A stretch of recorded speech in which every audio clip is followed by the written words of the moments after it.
नमस्कार मेरे प्यारे विद्यार्थियों, आप सभी का एक बार पुनः स्वागत करते हैं आपके अपने YouTube प्लेटफॉर्म संध्या कंप्यूटर क्लासेज पर। देखिए मेरे प्यारे विद्यार्थियों, जैसा कि हमने आगे मॉडल पेपर के अंदर इंपॉर्टेंट क्वेश्चंस आपको ऑलरेडी बता दिए हैं, आज हम मॉडल पेपर नंबर 6 के माध्यम से यानी हम मॉडल पेपर 6 के माध्यम से आज आपको बताने जा रहे हैं महत्वपूर्ण इंपोर्टेंट 35 क्वेश्चंस और तैयारी 90% से ऊपर वाली दमदार सीरीज के अंदर एक बार मैं पुनः आपका स्वागत करता हूं। बढ़ेंगे पहले क्वेश्चंस की ओर। उससे पहले मैं आपको बोल देता हूं कि अगर आप इस प्लेटफॉर्म पर नए हैं तो चैनल को सब्सक्राइब अवश्य करें ताकि आने वाले जितने भी नए वीडियो हैं उनकी नोटिफिकेशन सबसे पहले आप तक पहुंच सके। पहले बढ़ेंगे सबसे पहले क्वेश्चंस की ओर। मैं सभी विद्यार्थियों से रिक्वेस्ट करता हूं कि आप इस सेशन को ज्यादा से ज्यादा मात्रा में शेयर करें और अगर आपने अभी तक इस प्लेटफॉर्म चैनल को सब्सक्राइब नहीं किया है तो एक बार सब्सक्राइब भी अवश्य कीजिए ताकि फ्रेंड्स आपके पास में मात्र कुछ ही दिनों का समय है, यानी कम टाइम में हम अच्छे से अच्छे मैट्रिक के साथ में अगर तैयारी को करेंगे तो आपका निश्चित ही आप एक स्कोर काफी बेहतरीन होने वाला है। पहला क्वेश्चन, एक्सेल वर्कशीट। मेरे प्यारे विद्यार्थियों, माइक्रोसॉफ्ट एक्सेल का क्वेश्चन है जो आपके आरएसआईटी यूनिट नंबर 13 से लिया गया है। एक्सेल की जो वर्कबुक होती है, एक्सेल की वर्कबुक होती है, निम्न में से किन के संयोजन से बनती है? ये क्वेश्चंस आपके लिए मोस्ट है, आपकी आरएसआईटी की बुक से उससे डायरेक्टली लिया गया क्वेश्चंस है और ये क्वेश्चंस कई बार आपको पूछा जा चुका है। तो आपको याद रखना है कि वर्कबुक केवल वर्कबुक से बनती है क्या? नहीं, वर्कशीट से बनती है, चार्ट या वर्कशीट और चार्ट। ये आपकी जो आपका कह सकते हैं पटवार के अंदर क्वेश्चंस बना हुआ, पुलिस कांस्टेबल के अंदर एज इट इज क्वेश्चंस ये पूछा जा चुका है। तो आपके आरएसआईटी का इंपॉर्टेंट क्वेश्चंस कह सकते हैं, इसका करेक्ट आंसर हो जाएगा वर्कशीट और चार्ट, यानी ऑप्शन डी यहां पे बिल्कुल करेक्ट आंसर हो जाएगा। आज मेरे यहाँ पे जितने भी स्टूडेंट यहाँ पे देख रहे हैं, आप सभी से रिक्वेस्ट करता हूँ कि आप जल्दी से सेशन के साथ में ज्वाइन हो जाइए। मात्र फ्रेंड्स आप आज से देखें तो आपके पास में 10 दिन का भी समय नहीं है। जिनका एग्जाम 22 जनवरी को है उनके पास में मात्र 8 से 9 दिन का समय शेष है और जिनका एग्जाम 12 फरवरी को है उनके सामने भी मात्र 17 से 18 दिन का समय है। तो अपने तैयारी को फ्रेंड्स बेहतरीन कीजिए, मात्र कुछ ही दिनों के साथ में आप अच्छे से अच्छे कंटेंट को पढ़ने की कोशिश करें, निश्चित ही आपके एग्जाम में हूबहू ये क्वेश्चंस देखने को मिल सकते हैं। मेरे प्यारे विद्यार्थियों, नेक्स्ट क्वेश्चन 2 की ओर बढ़ते हैं। क्वेश्चन नंबर 2 के अंदर पूछा गया है, वर्कशीट में डेटा का विशेष क्रम में आयोजन करना क्या कहलाता है? ये भी माइक्रोसॉफ्ट एक्सेल का क्वेश्चन है। आप कह सकते हैं कि एमएस वर्ड, एक्सेल और पावर पॉइंट से कम 10 से ऊपर क्वेश्चन इन 3 टॉपिक से बनते हैं, यानी तीनों टॉपिक आपके लिए मोस्ट इंपोर्टेंट कह सकते हैं और यहां से ही क्वेश्चंस जो ऐसे बनते हैं जहां पे स्टूडेंट फंसने की कोशिश करता है। तो आपको याद रखना है, शुरुआत से ही देखना है कि वर्कशीट में डेटा का विशेष क्रम में आयोजन करना, विशेष क्रम में आयोजन करना यानी क्रम वाइज करना, जैसे कि ए टू जेड और जेड टू ए, यानी ए टू जेड होता है और एक होता है जेड टू ए होता है, यानी उल्टे क्रम में लिखना है या सीधे क्रम में लिखना है, ये कहलाता है सॉर्टिंग। मेरे प्यारे विद्यार्थियों, ऑप्शन ए पे लिखा हुआ है सॉर्टिंग। सॉर्टिंग दो प्रकार की होती है, एक का तो नाम होता है असेंडिंग। मेरे प्यारे विद्यार्थियों, क्वेश्चंस काफी कई बार एग्जाम में क्वेश्चंस पूछा गया है, एक तो होता है असेंडिंग और दूसरा होता है डिसेंडिंग होता है। दूसरा क्या होता है? डिसेंडिंग होता है। तो ये आपको एग्जाम के लिए आप कह सकते हैं काफी इंपॉर्टेंट क्वेश्चंस है। ऑप्शन से यहाँ पे करेक्ट आंसर होगा। क्वेश्चन नंबर 3 की ओर देखते हैं। प्लॉट एरिया में दिखाई देने वाली हॉरिजेंटल लाइन को क्या कहा जाता है? यानी आपको याद रखना है कि प्लॉट एरिया जो 60 का एलिमेंट होता है, प्लॉट एरिया जो पीछे दिखाई देता है और उसके अंदर दिखाई देने वाली हॉरिजेंटल जो लाइन होती है वो क्या कहलाती है? Data labels, grid line, value axis या उपरोक्त में से कोई नहीं। मैंने कल भी आपको बताया था कि जो चार्ट होता है, इस चार्ट के बैकग्राउंड में पीछे दिखने वाली हॉरिजेंटल जो लाइनें होती है इनको ग्रिड लाइन कहा जाता है। बिल्कुल मेरे प्यारे विद्यार्थियों, सभी स्टूडेंट कमेंट करते जाइए। मैं सभी का कमेंट यहाँ पे देख पा रहा हूँ, हालांकि पर्सनली किसी का मैं नाम नहीं ले रहा हूँ, लेकिन आप अवश्य अंत में ये कमेंट करके अवश्य बताना कि आप इस मॉडल पेपर से कितने क्वेश्चंस करेक्ट कर पा रहे हैं। यानी अभी आपका स्कोर जो हो रहा है, आज वही स्कोर आप 7 से 8 दिन के बाद में देखना। मेरे प्यारे विद्यार्थियों, आपके आउट ऑफ 35 से किसी के 34 है, किसी के 33, यानी इतने इंपोर्टेंट क्वेश्चंस आपको वहां पे अच्छे से अच्छे देखने को मिलेंगे। यानी आप ये कह सकते हैं कि यहां से आपका पूरी आरएसआईटी का बुक का निचोड़ किया जा रहा है। तो आप निश्चित ही इस चैनल के माध्यम से तैयारी कीजिए, आपके एग्जाम में आपको बेहतरीन इसका परिणाम मिलने वाला है। नेक्स्ट क्वेश्चंस की ओर बढ़ते हैं। क्वेश्चंस नंबर 4, एमएस एक्सेल में निम्न में से कौन सा फंक्शंस किसी रेंज के भीतर किसी दी गई शर्त को पूरा करने वाली सेल्स की संख्या की गणना करता है? देखिए क्वेश्चंस काफी इंपॉर्टेंट है मेरे प्यारे विद्यार्थियों, क्वेश्चंस काफी इंपॉर्टेंट है। एमएस एक्सेल में कौन सा फंक्शन है जो किसी रेंज के भीतर किसी दी गई शर्त को पूरा करने वाली सेल्स की संख्या की गणना करता है? यानी आपको याद रखना है कि आपके एग्जाम में कई बार ये पूछा गया है। देखिए आप ऑप्शंस 2 पे काउंट इफ आ गया है, इसका राइट आंसर भी क्या हो जाएगा? काउंट इफ हो जाएगा। ये एग्जाम के लिए इंपॉर्टेंट है। केवल आपके सेल्स की गणना करना, जो सेल्स होती है सेल्स के अंदर जो लिखा हुआ मैटर है उसकी केवल गणना करना तो काउंट हो जाएगा।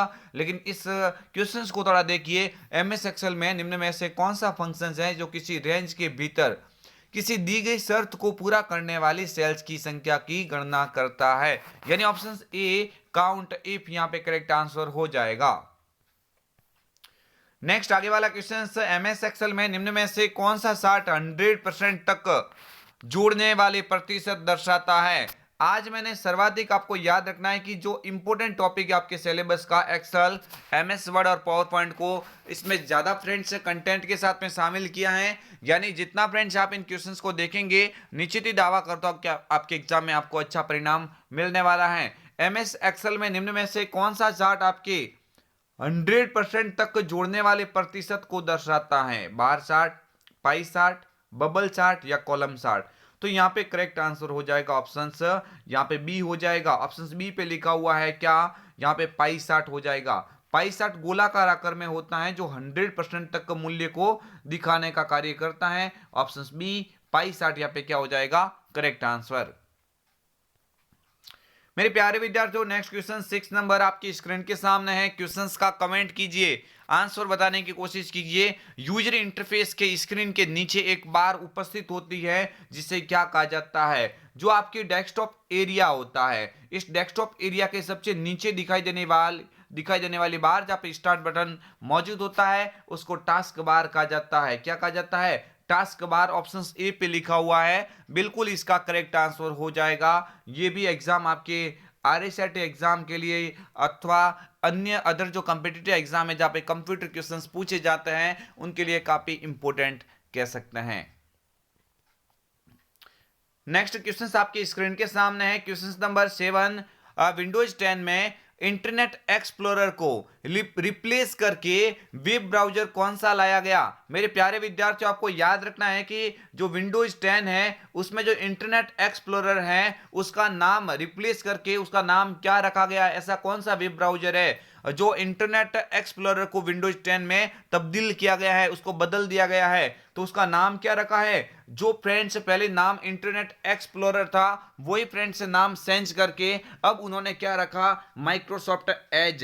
क्या रखा? Microsoft Edge. यहाँ पे ऑप्शन ए करेक्ट आंसर हो जाएगा। ये क्वेश्चंस आपके एग्जाम के हिसाब से काफी ही महत्वपूर्ण कह सकते हैं। मैं फ्रेंड्स आपको और भी अन्य जो ऑप्शन है उसको बता देता हूं। जिस प्रकार से अपने मोबाइल में प्ले स्टोर का उपयोग मोबाइल एप्स अथवा और भी अन्य गेम्स सॉफ्टवेयर इंस्टॉल करने के लिए करते हैं, जी हाँ मेरे प्यारे विद्यार्थियों, जिस प्रकार आप मोबाइल के अंदर किसी गेम सॉफ्टवेयर को इंस्टॉल करने के लिए गूगल प्ले स्टोर का उपयोग करते हैं, इसी तरह से विंडोज 10 में किसी एप्लीकेशंस, किसी गेम इत्यादि को आप इंस्टॉल करने के लिए आप विंडोज स्टोर का उपयोग कर सकता है। मेरे प्यारे विद्यार्थियों, कोर्टाना नाम जो आपको दिख रहा है ना, ये कोर्टाना क्या कार्य करता है? आप सभी को याद रखना है कि जिस तरह से आपका गूगल असिस्टेंट वॉइस यानी बोल के कोई सर्च करने की सुविधा प्रदान करता है, इसी तरह से आप इस कोर्टाना को विंडोज 10 में कोई सर्च बॉक्स की तरह इस्तेमाल कर सकते हैं। यानी कोर्टाना के अंदर जो भी आप बोलेंगे वो बोलने के बाद में अथवा टाइप करके आप जो सर्च करते हो ना, एज इट इज वो काम आपका कोर्टाना कर सकता है। यानी इसके दोनों का भी याद रखेंगे। माइक्रोसॉफ्ट और एज इसका करेक्ट आंसर होगा, बट विंडो स्टोर और कोर्टाना को भी आप थोड़ा याद रखना। ये क्वेश्चंस आपके लिए काफी महत्वपूर्ण बनने लायक है। नेक्स्ट आगे वाला क्वेश्चन आपकी स्क्रीन के सामने। मेरे प्यारे विद्यार्थियों, कमेंट कीजिए, विंडोज 10 में मैथमेटिकल प्रॉब्लम को सॉल्व करने के लिए किसका उपयोग किया जाता है? ये क्वेश्चंस आप देख सकते हैं। ये क्वेश्चंस मैंने आज वो सभी शामिल करने की कोशिश की है जो आपके एग्जाम में कई बार ऑलरेडी पूछे जा चुके हैं। मीन्स ये आरकेसीएल के फेवरेट क्वेश्चंस कह सकते हैं जो आपको एग्जाम में बार बार पूछा जाता है। विंडोज 10 में मैथमेटिकल प्रॉब्लम को सॉल्व करने के लिए किसका उपयोग किया जाता है? जल्दी से कमेंट कीजिए। Math input panel, snipping tools, brightness अथवा उपरोक्त में से कोई नहीं। मेरे प्यारे विद्यार्थियों, इसका करेक्ट आंसर यहाँ पे क्या हो जाएगा? मैथ इनपुट पैनल, यानी मैथमेटिकल प्रॉब्लम को सॉल्व करना, यानी नाम से पता लग रहा है ना आपको, मैथ इनपुट पैनल। यहाँ पे ऑप्शन ए बिल्कुल ही करेक्ट आंसर हो जाएगा। जिन्होंने यहाँ पे ऑप्शन ए बताया है उन सभी का ये आंसर क्या हो जाएगा? एकदम करेक्ट हो जाएगा। निश्चित ही दावा करता हूं आप सभी का ये आंसर राइट हुआ होगा।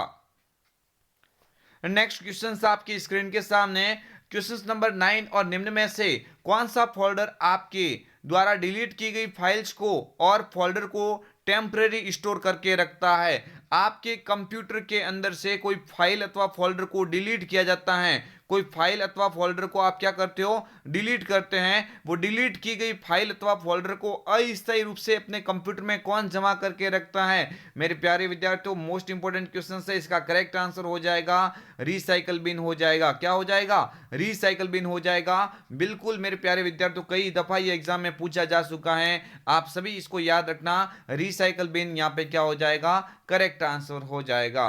फोल्डर, मेरे प्यारे विद्यार्थियों, फोल्डर क्या होता है? तो आपको याद रखना है, जो फाइल होती है उन फाइल का संग्रह, फाइल होती है, फाइल का जो संग्रह होता है, फाइल का संग्रह क्या कहलाता है? फोल्डर कहलाता है। ये भी आप थोड़ा याद रख लेना। नेक्स्ट आगे वाला क्वेश्चन, निम्न में से कौन सा विंडोज 10 विंडोज में प्रारंभ बटन नहीं है? मेरे प्यारे विद्यार्थियों, जो डेस्कटॉप होता है आप सभी ने ऑलमोस्ट यहाँ पे इसको यूज किया होगा। डेस्कटॉप के सबसे नीचे एक टास्क बार होती है, इस टास्क बार के ऊपर स्टार्ट बटन मौजूद होता है। इस स्टार्ट बटन के ऊपर क्लिक करने के बाद में जो लिस्ट ओपन होती है जहाँ पे आप प्रोग्राम वगैरह देखते हैं। बट यहाँ पे क्या पूछा गया है कि ऐसा कौन सा विंडोज है जहाँ पे प्रारंभ बटन नहीं है? ऐसा कौन सा विंडोज था? जैसे विंडोज 7 होता है, विंडोज 10 होता है, विंडोज एक्सपी होता है, विंडोज 8 होता है। उनमें से ऐसा कौन सा विंडोज है जहां पे जो टास्क बार होती है उस टास्क बार के ऊपर स्टार्ट बटन मौजूद नहीं होता है? यानी ये जो स्टार्ट बटन होता है ना, ये मौजूद नहीं होता है। तो यहाँ पे करेक्ट आंसर हो जाएगा विंडोज 8। विंडोज 8 अथवा 8.1 ये ऐसा ऑपरेटिंग सिस्टम है, विंडोज का ऐसा वर्जन है जहां पे स्टार्ट बटन मौजूद नहीं होता है। ये क्वेश्चंस आप थोड़ा अच्छे से याद रख के जाना। क्वेश्चंस आपके एग्जाम की दृष्टि से काफी इंपॉर्टेंट है। एकमात्र ऐसा ऑपरेटिंग सिस्टम जहां पे टास्क बार पर स्टार्ट बटन नहीं होता है। मेरे प्यारे विद्यार्थियों, नेक्स्ट क्वेश्चंस की ओर बढ़ते हैं। सभी स्टूडेंट कमेंट कीजिए। जी हाँ, काफी सारे स्टूडेंट रोजाना इस सेशन के साथ में जुड़ते हैं। मैं आप सभी से रिक्वेस्ट करता हूं कि आप इस वीडियो को ज्यादा से ज्यादा शेयर करने की कोशिश करें। जिनका एग्जाम 22 जनवरी को होने वाला है उन तक इस क्लास को पहुंचाइए। क्योंकि हालांकि प्लेटफॉर्म हमारा थोड़ा छोटा है, लेकिन मैं इस कंटेंट के साथ में बोल सकता हूं कि जो जो स्टूडेंट यहाँ से ये क्वेश्चंस देखेगा, निश्चित ही दावा करता हूं कि आपके एग्जाम में हूबहू ये क्वेश्चंस देखने को अवश्य मिलेगा। यानी क्वेश्चंस पूरा कंटेंट के साथ में मैं आपको उपलब्ध करवा रहा हूं। आरएससीईटी, आरकेसीएल के जो एग्जाम्स के अंदर पूछे गए हैं उन सभी को मैंने शामिल करने की कोशिश की है, इसलिए आप इन सेशन को अवश्य पूरा देखना। निम्न में से कौन सा operating system graphical user interface का उदाहरण नहीं है? यहां पे क्या पूछा गया है? ऐसा कौन सा ऑपरेटिंग सिस्टम है जो जीयूआई यानी ग्राफिकल यूजर इंटरफेस, जीयूआई का पूरा नाम होता है। ये फुल फॉर्म भी एग्जाम में कई बार पूछी गई है। जीयूआई का पूरा नाम क्या होता है? Graphical user interface. ऐसा ऑपरेटिंग सिस्टम जो किसी ग्राफिक्स का इस्तेमाल करते हुए हम कंप्यूटर के साथ में इंटरफेस करते हैं, उनको जीयूआई बेस्ड ऑपरेटिंग सिस्टम कहा जाता है। आप सभी को याद रखना है कि ऐसा कौन सा ऑपरेटिंग सिस्टम है जो ग्राफिक्स का इस्तेमाल नहीं करता है या जीयूआई का उदाहरण नहीं होता है? विंडोज 8.1 बिल्कुल होता है, मैक ओएस, लिनक्स या यूनिक्स। तो ये सभी ऊपर वाले तीनों होते हैं, लेकिन यूनिक्स होता है ना, यूनिक्स और एक नाम और याद रख लो, यूनिक्स और एमएस डॉस। यूनिक्स और एमएस डॉस आपको कभी एग्जाम में दिखते हैं तो ये दो ऐसे ऑपरेटिंग सिस्टम है जो जीयूआई पर काम नहीं करते हैं। ये कार्य किसके ऊपर करते हैं? सीयूआई यानी कमांड यूजर इंटरफेस के ऊपर कार्य करते हैं। दो का नाम याद रख लेना, यूनिक्स और एमएस डॉस। इन दोनों को छोड़ के जितने भी ऑपरेटिंग सिस्टम एग्जाम में आ जाते हैं तो वो सब जीयूआई के अंदर आधारित होंगे। तो मेरे प्यारे विद्यार्थियों, मैं आशा करता हूँ आपको ये समझ में आया होगा। यूनिक्स और एमएस डॉस थोड़ा याद रखना, सीयूआई के अंदर आते हैं। बाकी इन दोनों को छोड़ के जितने भी ऑपरेटिंग सिस्टम आपको दिखते हैं वो सभी जीयूआई की श्रेणी में आ जाएंगे। नेक्स्ट आगे वाला क्वेश्चन आपकी स्क्रीन के सामने है। निम्न में से कौन सा ऑपरेटिंग सिस्टम मल्टीटास्किंग को वास्तव में लागू नहीं करता है? मोस्ट इंपोर्टेंट क्वेश्चंस, आरकेसीएल का फेवरेट क्वेश्चंस। आपके एग्जाम में कई दफा ये पूछा जा चुका है कि ऐसा कौन सा ऑपरेटिंग सिस्टम है जो मल्टीटास्किंग को वास्तव में लागू नहीं करता है। मैं आपको अच्छे से बताता हूं मल्टीटास्किंग किसे कहते हैं। यानी ऐसा कंप्यूटर जिसके ऊपर एक समय में एक से ज्यादा कार्य किए जा सकते हैं, उसी को कहा जाता है मल्टीटास्किंग। यानी एक समय में हम टाइपिंग भी कर रहे हैं तो दूसरी और सॉन्ग भी सुन रहे हैं, तीसरी और कोई डाउनलोडिंग भी हो रहा है, यानी एक साथ तीनों कार्य हो रहे हैं ना, इसी को कहा जाता है मल्टीटास्किंग। यानी एक समय में एक से ज्यादा कार्य करना इसमें संभव है। लेकिन ऐसा कौन सा ऑपरेटिंग सिस्टम है जिसमें मल्टीटास्किंग को वास्तव में लागू नहीं किया जा सकता है? इसमें से देखते हैं Windows 98, Windows NT, MS DOS या विंडोज एक्सपी। जल्दी से कमेंट कीजिए मेरे प्यारे विद्यार्थियों, जिनको आता है अच्छे से बताने की कोशिश करें। यहाँ पे ऑप्शन सी पे लिखा हुआ है, क्या लिखा हुआ है? MS DOS. थोड़ा सा आप याद रख लेना, कंपटीशन एग्जाम के हिसाब से भी काफी इंपॉर्टेंट है। ये एकमात्र आपके सामने ऑप्शन इन चारों में से दिख रहा है, क्या? MS DOS. तो एमएस डॉस के अंदर एक समय में एक से ज्यादा कार्य नहीं किया जा सकता, एक समय में केवल एक ही कार्य को किया जा सकता है। इसका मतलब एमएस डॉस यहाँ पे क्या हो जाएगा? करेक्ट आंसर हो जाएगा। मेरे प्यारे विद्यार्थियों, नेक्स्ट क्वेश्चंस की ओर बढ़ते हैं। क्वेश्चंस नंबर 13, निम्न में से हैंड हेल्ड डिवाइस के प्रकार नहीं है। मैं आपको अच्छे से बताता हूं, हैंड हेल्ड डिवाइस किसे कहा जाता है? ऐसा कंप्यूटर अथवा डिवाइस जो आप अपने हथेली पे रख के इस्तेमाल कर सकते हैं, यानी अपने हथेली पे रख के इस्तेमाल किया जा सकता है, उनको हैंड हेल्ड डिवाइस कहा जा सकता है।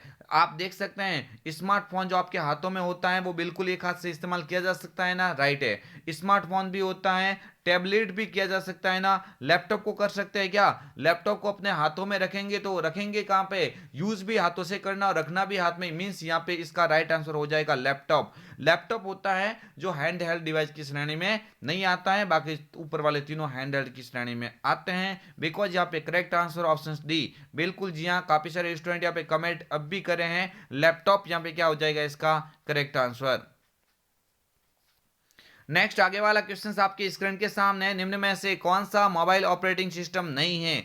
मेरे प्यारे विद्यार्थियों, मोबाइल ऑपरेटिंग सिस्टम कौन सा नहीं है? तो आपको याद रखना है एंड्रॉइड, बिल्कुल आप सभी के मोबाइल में होता है, ये तो होता है। आईओएस जो आईफोन इस्तेमाल करते हैं, जो आईफोन इस्तेमाल करते हैं उसमें जो ऑपरेटिंग सिस्टम होता है वो कौन सा होता है? आईओएस होता है। लिनक्स या विंडोज, तो विंडोज फोन भी होता है लेकिन लिनक्स होता है ना, ये लिनक्स तो किसका होता है? ये तो कंप्यूटर के अंदर इस्तेमाल होता है। और यहाँ पे बात ऊपर किसके बारे में की गई है? मोबाइल के बारे में। बिकॉज यहाँ पे इसका करेक्ट आंसर क्या हो जाएगा? सी, लिनक्स यहाँ पे बिल्कुल राइट आंसर हो जाएगा। क्वेश्चन नंबर 15 आपकी स्क्रीन के सामने, हॉटस्पॉट के लिए किस कनेक्टिविटी की आवश्यकता होती है? बहुत ही इजी क्वेश्चन है, आरकेसीएल का मोस्ट इंपोर्टेंट क्वेश्चन कह सकते हैं, कई बार ये एग्जाम में पूछा गया है। तो आपको याद रखना है, सभी को अच्छे से मालूम होगा, मैं ज्यादा इसमें टाइम नहीं लूंगा। हॉटस्पॉट कनेक्टिविटी के लिए दूसरे मोबाइल में किसकी आवश्यकता पड़ती है? वाईफाई। इसी वाईफाई का पूरा नाम वायरलेस फिडिलिटी होता है। क्या होता है? वायरलेस फिडिलिटी इसका पूरा नाम होता है। नेक्स्ट आगे वाला क्वेश्चन आपकी स्क्रीन के सामने, निम्न में से कौन सा open source mobile operating system है? आपको थोड़ा सा याद रखना है, ऐसा मोबाइल ऑपरेटिंग सिस्टम जो ओपन सोर्स होता है, क्या होता है? ओपन सोर्स होता है। तो ये क्वेश्चन आपके एग्जाम के हिसाब से काफी इंपॉर्टेंट है। ऐसा कौन सा ऑपरेटिंग सिस्टम है जो ओपन सोर्स की श्रेणी में आता है? तो आप थोड़ा याद रख लेना, आपके एग्जाम के हिसाब से काफी इंपॉर्टेंट है। ऑप्शन बी यहाँ पे करेक्ट आंसर होगा। मेरे प्यारे विद्यार्थियों, नेक्स्ट क्वेश्चंस की ओर बढ़ते हैं। जी हाँ, सभी स्टूडेंट कमेंट कीजिए, काफी अच्छा लग रहा है जब आप कमेंट करते हैं। आप अपनी तैयारी को बेहतरीन कीजिए संध्या कंप्यूटर प्लेटफॉर्म के माध्यम से। आप निश्चित ही यहाँ से अच्छे अच्छे क्वेश्चंस आपको एग्जाम में हूबहू दिखने वाले हैं। जीपीएस का पूरा नाम बताइए। मेरे प्यारे विद्यार्थियों, जीपीएस क्या होता है? जीपीएस का मतलब होता है अपने मोबाइल अथवा किसी डिवाइस की लोकेशन को बताता है। यानी अपने मोबाइल की अथवा किसी डिवाइस की लोकेशन को बताना है तो हम जीपीएस का उपयोग करते हैं। देखिए, इस जीपीएस का पूरा नाम क्या होता है? Global positioning system, geographical pen, यहाँ पे जो यहाँ पे लिखा हुआ पेनिट्रेशन सिस्टम, तो यहाँ पे ऑप्शन ए तो बिल्कुल गलत है, ग्लोबल पोजिशनिंग सिस्टम हो जाएगा। ऑप्शन बी पे लिखा हुआ जीपीएस का पूरा नाम क्या होता है? ग्लोबल पोजिशनिंग सिस्टम होता है। नेक्स्ट आगे वाला क्वेश्चन आपकी स्क्रीन के सामने है, निम्न में से किस प्राधिकरण ने आधार कार्ड जारी किया है? देखिए आधार कार्ड किसके द्वारा जारी किया गया है? यहाँ पे ए डबल ए आ गया है, आप एक ए मान लीजिए, UIDAI, इसका पूरा नाम क्या होता है? Unique identification authority of India. Unique identification authority of India, UIDAI का पूरा नाम होता है। इसने क्या किया है? आधार कार्ड जारी किया है। यानी आधार कार्ड बनाने के लिए UIDAI, ये इसका क्या होता है? इसका प्लेटफॉर्म होता है। NSDL, ये NSDL क्या कार्य करता है? ये पैन कार्ड आवेदन करने के लिए जो पैन होता है, परमानेंट अकाउंट नंबर, जो पैन कार्ड होता है वो इससे जारी करता है। NVSP जो वोटर कार्ड होता है, वोटर कार्ड जारी करता है। वोटर कार्ड कौन जारी करता है? NVSP। ये NVSP यानी एस पहले आना चाहिए था, NVSP होता, थोड़ा मिस प्रिंटिंग हुई है। NVSP यानी national voter service portal. National voter service portal यानी ये वोटर कार्ड जारी करता है। NSDL ये पैन कार्ड जारी करता है। और UIDAI यानी unique identification authority of India, ये UIDAI ये क्या जारी करता है? आधार कार्ड। नेक्स्ट आगे वाला क्वेश्चन आप सभी की स्क्रीन के समक्ष आ रहा है। ये अभी मैंने बताया था, क्या होता है पूरा नाम? पैन का पूरा नाम क्या होता है? Permanent account number. Option A पे लिखा हुआ है, ज्यादा टाइम नहीं लेंगे। ऑप्शन ए पे बिल्कुल, यहाँ पे मैंने ऑलरेडी आगे भी बताया था। यहाँ पे जल्दी से आपको सभी को याद रखना है, पैन का पूरा नाम परमानेंट अकाउंट नंबर होता है। बढ़ेंगे नेक्स्ट क्वेश्चंस की ओर। निम्न में से किस अवसर पर, ये थोड़ा सा मिस प्रिंटिंग हुई है, अस्वर लिखा हुआ, किस अवसर पर? किस अवसर पर? थोड़ा सा याद रखना है। निम्न में से किस अवसर पर, निम्न में से किस अवसर पर राष्ट्रीय मतदाता सेवा पोर्टल की शुरुआत की गई है? राष्ट्रीय सामाजिक सेवा दिवस, राष्ट्रीय मतदाता दिवस, राष्ट्रीय चुनाव दिवस, या उपरोक्त में से कोई नहीं? तो ये सीधी सी आपको बात याद रखनी है, राष्ट्रीय मतदाता दिवस के उपलक्ष्य में इस वोटर जो मतदाता होता है, इस पोर्टल की शुरुआत की गई है। नेक्स्ट आगे वाला क्वेश्चन आपकी स्क्रीन के सामने है, पीएनआर की स्थिति। पीएनआर स्थिति की ट्रैकिंग क्या है? यानी आपको याद रखना है, पीएनआर स्थिति है, उस ट्रैकिंग से क्या अर्थ है?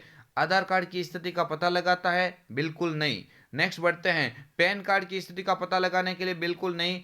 टिकट की स्थिति का पता लगाने के लिए, ट्रेन के अंदर जो टिकट वगैरह होता है, उस टिकट का बुक यहाँ पे पता लगाने के लिए आपको नंबर दिए जाते हैं, जिसका पूरा नाम क्या होता है? Passenger name record. यानी जो यात्री का जो नाम का पूरा विवरण होता है, वो पीएनआर नंबर के द्वारा देखा जाता है। यानी पीएनआर का पूरा नाम क्या होता है? Passenger name record. ये टिकट की स्थिति का पता करता है।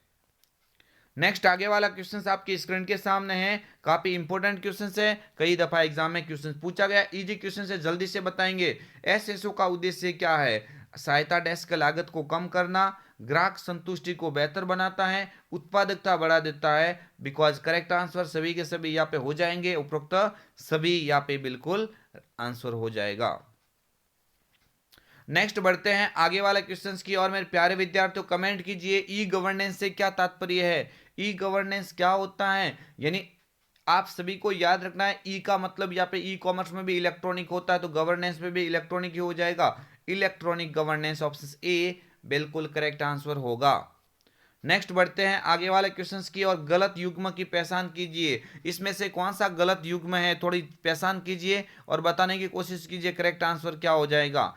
राज ई साइन, राज ई साइन क्या है? कस्टमाइज क्यूआर और फोटो डिजिटल हस्ताक्षर प्रणाली। बिल्कुल सही है क्या? हाँ सही है। राज सेवा द्वार, सरकार द्वारा शेयर किया गया जीआईएस, ये सही है क्या? नहीं, ये बिल्कुल गलत है। ऑप्शन सी को देखते हैं, राज AEM enterprise web content platform, ये भी सही है। ऑप्शन डी राज ये जीपीएस मॉनिटरिंग और बायोमेट्रिक उपस्थिति प्रणाली, ये भी सही है। यानी गलत कथन कौन सा है? राज सेवा द्वार, सरकार द्वारा शेयर किया गया जीआईएस, नहीं बिल्कुल सरकार द्वारा शेयर किया गया जीआईएस तो कौन सा हो जाएगा मेरे प्यारे विद्यार्थियों? राजधरा हो जाएगा। इसका तो राइट आंसर क्या होना चाहिए था?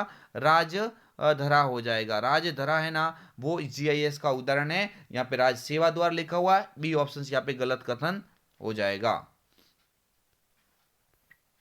नेक्स्ट आगे वाला क्वेश्चन आपकी स्क्रीन के सामने है। राजमेघ के संदर्भ में सास का पूरा नाम बताइए। कल परसों क्वेश्चन मैंने डाला था, आप सभी को याद रखना है कि राजमेघ के संदर्भ में सास का पूरा नाम क्या होता है। तो यहाँ पे आपको याद रखना है सिस्टम एज ए सर्विस, क्या नहीं, सॉफ्टवेयर एज ए सर्विस। इसका पूरा नाम क्या हो जाएगा, सास का पूरा नाम क्या हो जाएगा, software as a service. Option B यहाँ पे क्या हो जाएगा इसका करेक्ट आंसर। नेक्स्ट क्वेश्चंस की ओर बढ़ते हैं मेरे प्यारे विद्यार्थियों। निम्न में से कौन सा राजस्थान संपर्क का चरण नहीं है। इनमें से कौन सा राजस्थान संपर्क का चरण नहीं होता है। रजिस्ट्रेशन, मॉडरेशन, स्क्रूटिनाइजेशन या अलोकेशन। तो देखिए रजिस्ट्रेशन करना पड़ता है, मॉडरेशन मॉडिफाई करना पड़ता है, अलोकेशन भी होता है, स्क्रूटिनाइजेशन इस विकल्प के अंदर बिल्कुल सेट नहीं हो रहा है। ऑप्शन सी यहाँ पे क्या हो जाएगा इसका गलत कथन, यानी इसका चरण नहीं होगा। मीन्स यहाँ पे ऑप्शन सी इसका राइट आंसर हो जाएगा। सभी से मैं रिक्वेस्ट करता हूं एक बार सेशन को लाइक अवश्य कीजिए।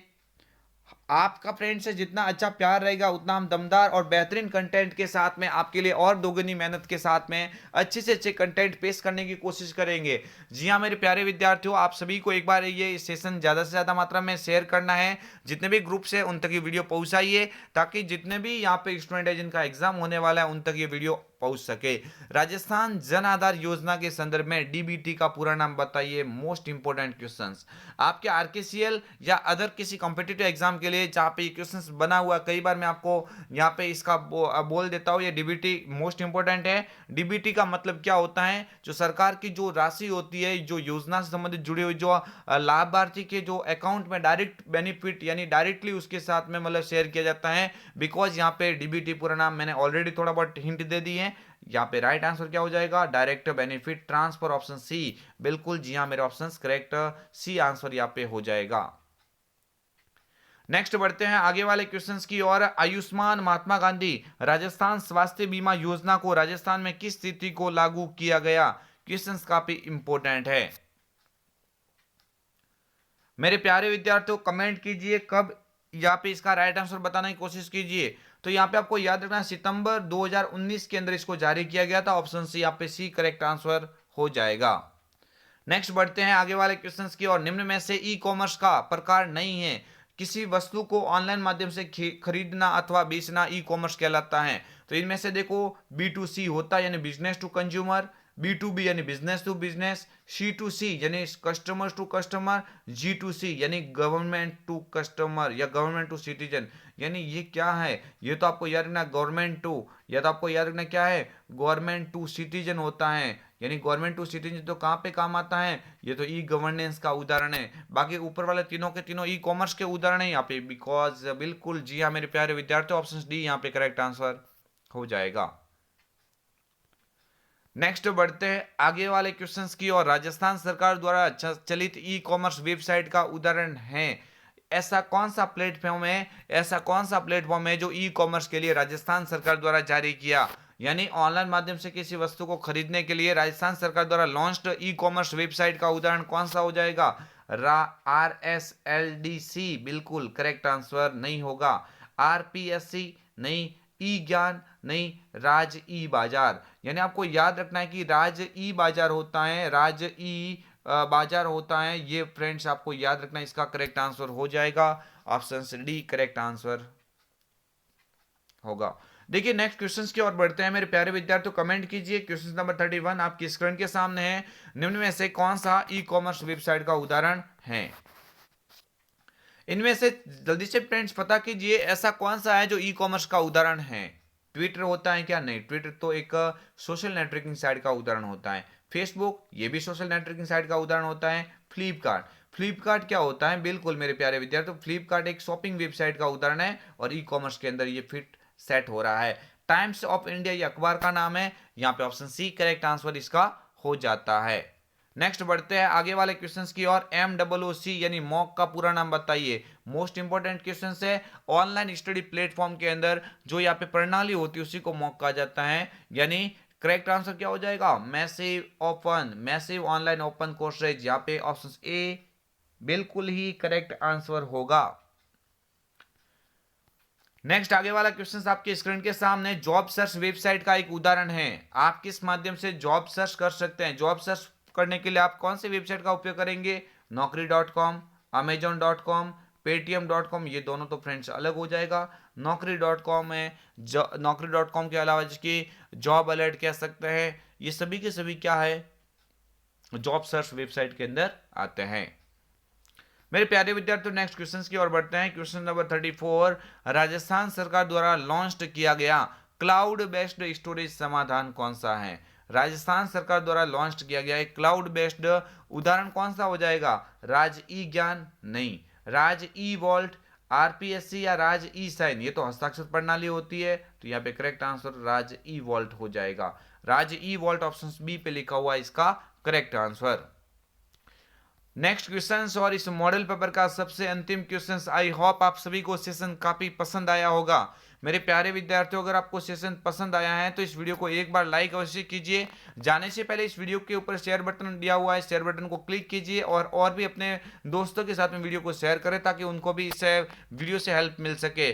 क्लाउड स्टोरेज प्लेटफॉर्म के उदाहरण कौन से होते हैं? क्लाउड स्टोरेज का मतलब होता है कि आप उसको ऑनलाइन स्टोरेज के रूप में उसको इस्तेमाल कर सकते हैं। गूगल ड्राइव बिल्कुल 15 GB तक आपको डेटा मुफ्त में स्टोर रखने की सुविधा देता है। माइक्रोसॉफ्ट वन ड्राइव, यह भी माइक्रोसॉफ्ट कंपनी द्वारा लॉन्च्ड एक क्लाउड स्टोरेज का प्रकार है। ड्रॉप बॉक्स भी होता है। यानी करेक्ट आंसर उपरोक्त सभी ये भी क्वेश्चन आपके एग्जाम में कई दफा पूछा गया है। तो ये सभी के सभी इसका यहाँ पे क्या हो जाएगा? उपरोक्त सभी यानी तीनों दिए हुए सभी प्लेटफॉर्म के उदाहरण है ऑनलाइन स्टोरेज के। तो यहाँ पे ऑप्शन डी यहाँ पे क्या हो जाएगा? इसका करेक्ट आंसर हो जाएगा। तो ये हम आपके लिए लेके आए थे most important 35 questions. I hope आप सभी को वीडियो काफी पसंद आया होगा। अगर आपको वीडियो पसंद आया है तो लाइक शेयर एंड सब्सक्राइब अवश्य कीजिए। जी हाँ मेरे प्यारे विद्यार्थियों, आप इस मॉडल पेपर से आउट ऑफ 35 यानी 35 में से आप कितने आप अपने मार्क्स ऑब्टेन कर पा रहे हैं, ऑब्टेन की वो मार्क्स की संख्या कितनी हुई आपकी, अवश्य कमेंट करके बताइए। और फ्रेंड्स, आने वाले जो भी नए वीडियो हैं उनको भी एक बार अवश्य देखना। तो मिलेंगे कल एक और अन्य वीडियो के साथ में। तब तक के लिए जय हिंद, वंदे मातरम, जय Bharat, good night all of you.